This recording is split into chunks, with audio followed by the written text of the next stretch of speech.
తెలంగాణ శాసనసభ సమావేశాలు జరుగుతున్న నేపథ్యంలో బీఆర్ఎస్ ఎమ్మెల్యేలు వరద బాధిత రైతుల పక్షాన నిరసనకు దిగారు. అసెంబ్లీ నుంచి ర్యాలీగా వ్యవసాయ శాఖ కమిషనరేట్ కార్యాలయానికి వెళ్లిన బీఆర్ఎస్ నేతలు రాష్ట్రంలో ఇటీవల కురిసిన భారీ వర్షాలు, వరదల వల్ల నష్టపోయిన రైతులను తక్షణమే ఆదుకోవాలని డిమాండ్ చేశారు. ఈ మేరకు వ్యవసాయ శాఖ కమిషనర్ కు వినతి పత్రం ఇచ్చేందుకు వ్యవసాయ శాఖ కమిషనర్ కార్యాలయానికి వెళ్లారు. కార్యాలయం ఆవరణలో ధర్నా చేపట్టారు. ఖాళీ యూరియా బస్తాలతో నిరసన తెలిపారు. రైతులకు నష్టపరిహారం చెల్లించాలని, తక్షణమే సర్వే చేపట్టి పంట నష్టాన్ని అంచనా వేయాలని వారు కోరారు.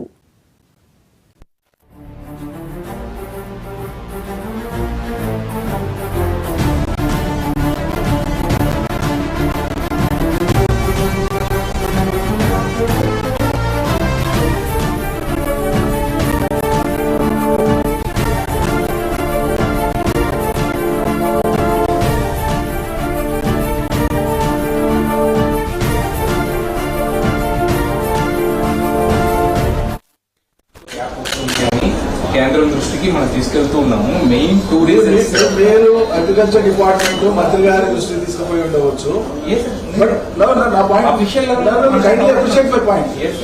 మిమ్మల్ని తప్పడతలేము. మీ టైం నాకు అర్థమవుతుంది. మీ డిస్పోజల్కి వస్తేనే మీరు చేసేది. రాష్ట్ర డిస్పోజల్కే రానప్పుడు ముఖ్యమంత్రి ఏం చేసినట్లు, మరి ముఖ్యమంత్రి దృష్టికి మీరు తీసుకుపోయి రాలేదా? 55 సార్లు కరోనా వచ్చిందండి. 2 సార్లు కరోనా వస్తే ప్రపంచంలోనే పెద్ద విపత్తు. కరోనాలో కూడా ఎరువులు తెచ్చినాం మేము. లారీలు బంద్, మొత్తం స్ట్రైక్ అయితే కరోనా సమయంలో కూడా ఎరువులకు ఇబ్బంది రాలేదు రాష్ట్రంలో. ఇప్పుడేం కరోనా లేదు, ఇబ్బంది లేదు. ఇది మీ వైపోయింది, గవర్నమెంట్ వైపోయింది. అలా ఏంటంటే రోడ్ల మీద పెట్టిన రైతులందరినీ మొత్తం ఆడవాళ్ళందరూ. నమస్కారం. ఎరువులు ఏంటండి రాష్ట్రంలో ఎరువులు అడిగితే కొడతారండి. ఇవాళ ఒక ఎస్ఐ మహిళా రైతు చెల్లు అనిపించింది. ఎరువులు అడిగితే కొడతారా? ఎరువులు కూడా ఇయ్యరా? మీరు 10 ఏళ్లలో లేని ఎరువులు కొరత ఇప్పుడే ఎందుకు వచ్చింది చెప్పండి నాకు కమిషనర్ గారు. 10 years బీఆర్ఎస్ రూల్లో ఏ రోజు ఎరువుల కొరత రాలేదు. మీరు బఫర్ స్టాక్ పెట్టకపోవడం వల్ల, మేనేజ్మెంట్ లేకపోవడం వల్ల, ప్లానింగ్ లేకపోవడం వల్ల ఇవాళ రైతులు ఇబ్బంది పడతా ఉన్నారు. అరే వర్షంలో తెలుసుకుంటే మహిళా రైతులందరూ ఉదయం 4 గంటలకు మొహం కడుక్కోకుండా వచ్చి నిలబడుతుంది కదా. పొద్దున్న 4 గంటలకు 3 గంటలకు వచ్చి కాలకృత్యాలు తీసుకోకుండా రోడ్ల మీద నిలబడే పరిస్థితి తెచ్చిండ్రు. రాష్ట్రం అంతా రైతులని రోడ్ల మీద తెచ్చిండ్రు. ఇదేం పద్ధతి అండి? నాకు అర్థం కాదు. ఇప్పుడు మీరు ఇస్తారా ఇయ్యారా యూరియా? అసలు ఏది మీ ప్లానింగ్ ఏంటి? ఎప్పుడు ఇస్తారు యూరియా? మనం డైలీ కూడా ఎంతవరకు యూరియా ఇచ్చాము అండ్ ఏ జిల్లాకి ఎప్పుడైతే కాదండి. సరే మీరు యూరియా ఇచ్చినట్టుండు. మీరు ఇస్తే ఇక్కడ బుక్కరా? యూరియా బుక్కేరా? యూరియా తినేరా? మీరు సరిపోయినంత యూరియా ఇచ్చిన తర్వాత లైన్లు ఎందుకు ఉంటాయి? లైన్లలో ఎందుకు ఉంటారు? పొద్దుగాల 3 గంటలకు లేచి నిద్ర లేవగానే యూరియా కోసం రావాల్సిన పరిస్థితి. వినాయక నిమజ్జనం నాడు కూడా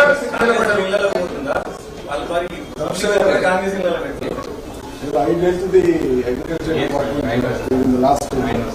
Uriya ఎందుకు కొడుతున్నారు రైతులు? 9.8 lakhs అంటే 9.80 lakhs అండ్ ఆ సప్లై ప్లాన్ ప్రకారంగా April to almost August ending కల్లా అయిపోవాలి.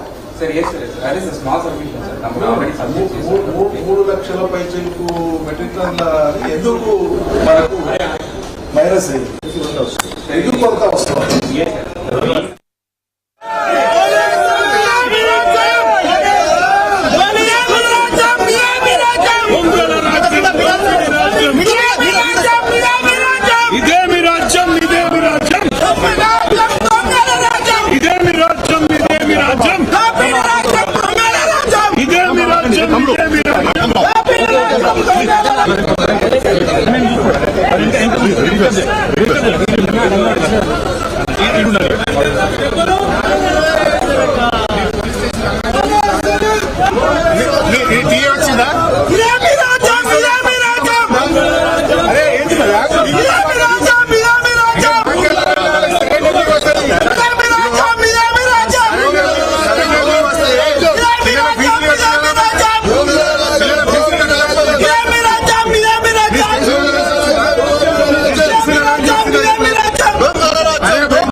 బండ్లలో మీ సొంతం పైసలు పోస్తుంది వస్తున్నాయని చెప్పి పైసలు మీ పెట్రోల్ పంప్ పైసలు వస్తున్నాయా మీకు పెట్రోల్ పోతుందా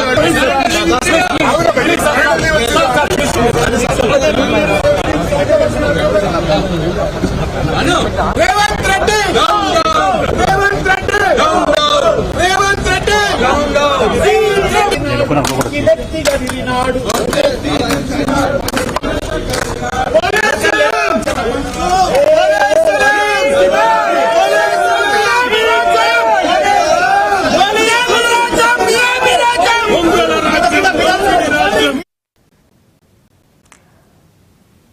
తెలంగాణ శాసనసభ సమావేశాలు జరుగుతున్న నేపథ్యంలో బీఆర్ఎస్ ఎమ్మెల్యేలు వరద బాధిత రైతుల పక్షాన నిరసన దిగారు. ఈ నేపథ్యంలో పోలీసులు ఈ బీఆర్ఎస్ ఎమ్మెల్యేలను అరెస్ట్ చేయడం జరిగింది. ఇక ఇదే అంశానికి సంబంధించి మరింత సమాచారాన్ని మా ప్రతినిధి రామ్ నరేష్ లైవ్ లో అందించడానికి సిద్ధంగా ఉన్నారు.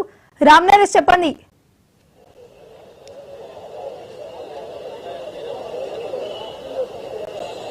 వైష్ణవి, ఇక్కడ ఏదైతే వ్యవసాయ శాఖ కార్యాలయం ఉందో, కమిషనర్ కార్యాలయం ఉందో, ఇక్కడ ఉద్రిక్త వాతావరణం అయితే కొనసాగుతుందని చెప్పుకోవచ్చు. ఎందుకు అంటే ఇక్కడ ఏదైతే అసెంబ్లీ సమావేశాలు తర్వాత బీఆర్ఎస్ పార్టీకి సంబంధించిన ఎమ్మెల్యేలు అదేవిధంగా ఎమ్మెల్సీలు అంతా కూడా భారీ ఎత్తున ఇక్కడ అసెంబ్లీ నుంచి డైరెక్ట్ గా ఇక్కడికి వ్యవసాయ శాఖ కమిషనరేట్ కి రావడం జరిగింది. ప్లే కార్డులు పట్టుకుని యూరియా సరఫరాపై రాష్ట్ర ప్రభుత్వాన్ని అదేవిధంగా వ్యవసాయ శాఖ పనితీరుని నిరసిస్తూ కూడా వాళ్ళంతా కూడా అసెంబ్లీ నుంచి భారీ ఎత్తున ర్యాలీగా ఇక్కడ రావడం జరిగింది. వచ్చిన వాళ్ళంతా కూడా కమిషనరేట్ దగ్గర పోయి ఒక వినతి పత్రం అయితే ఇవ్వడం జరిగింది. రాష్ట్రంలో యూరియా కొరతపై స్పష్టత ఇవ్వాలంటూ కూడా వాళ్ళు ఒక వినతి పత్రం ఇచ్చారు. ఆ తర్వాత దానిపై స్పష్టత రాకపోవడంతో వాళ్ళంతా కూడా వ్యవసాయ శాఖ కమిషనరేట్ లోనే బైఠాయించి ఆందోళన దిగారు. ఆందోళన నేపథ్యంలోనే పోలీసులు వారిని అరెస్ట్ చేసేందుకు ప్రయత్నించారు. ఈ సందర్భంగా పార్టీకి సంబంధించిన వర్కింగ్ ప్రెసిడెంట్ కేటీఆర్ అదేవిధంగా మాజీ మంత్రి హరీష్ రావు వీళ్ళంతా కూడా అక్కడే ఉన్నారు. వాళ్ళందరినీ కూడా బలవంతంగా పోలీసులు అరెస్ట్ చేసి వాళ్ళందరినీ కూడా తీసుకెళ్లడం జరిగింది. దీంతో ఈ వ్యవసాయ శాఖ కమిషనరేట్ దగ్గర తీవ్ర ఉద్రిక్త వాతావరణం అయితే నెలకొంది. మొత్తంగా ఆందోళన చేస్తున్న బీఆర్ఎస్ పార్టీకి సంబంధించిన ఎమ్మెల్యేలను అదేవిధంగా ఎమ్మెల్సీలను అందరినీ బలవంతంగా పోలీసులు తమ వాహనాల్లోకి ఎక్కించి ఇక్కడి నుంచి వ్యవసాయ శాఖ కమిషనరేట్ నుంచి తెలంగాణ భవన్ కు అయితే తరలించారు. మొత్తంగా చూసుకుంటే ఈ రోజు తెలంగాణ అసెంబ్లీ సమావేశాలు ప్రారంభమైన తర్వాత కొన్ని నాటకీయ పరిణామాలు అయితే చోటు చేసుకున్నాయని చెప్పుకోవచ్చు.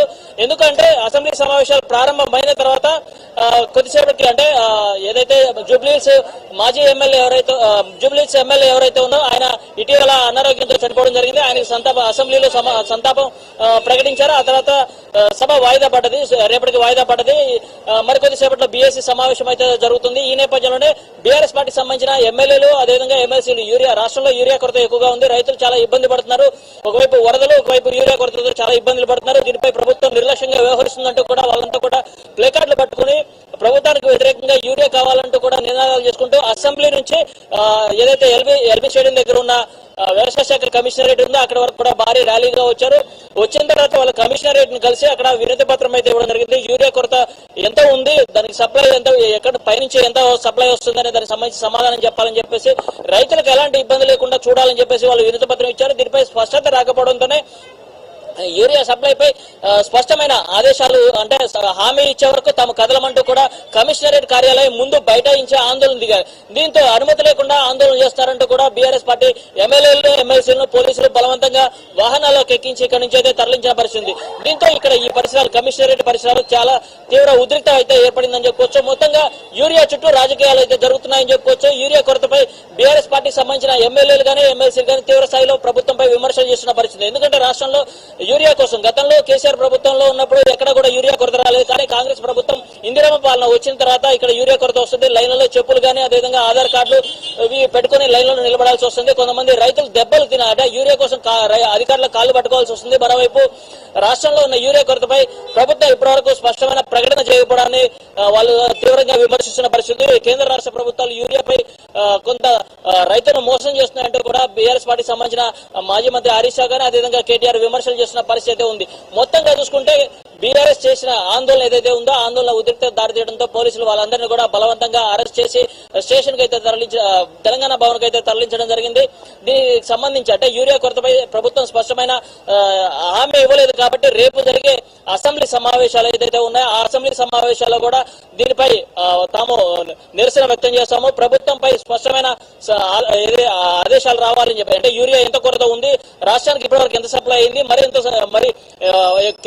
అంటే కేంద్రం నుంచి ఎంత వస్తుంది ఏంటనే దానిపై స్పష్టత ఇవ్వాలి. దీనికోసం అని చెప్పేసి అసెంబ్లీలో చర్చకు పట్టుబడతామంటూ కూడా బీఆర్ఎస్ పార్టీకి సంబంధించిన నేతలు చెప్తున్న పరిస్థితి ఉందని చెప్పుకోవచ్చు. Vaishnavi. Right, thank you Ram Naresh.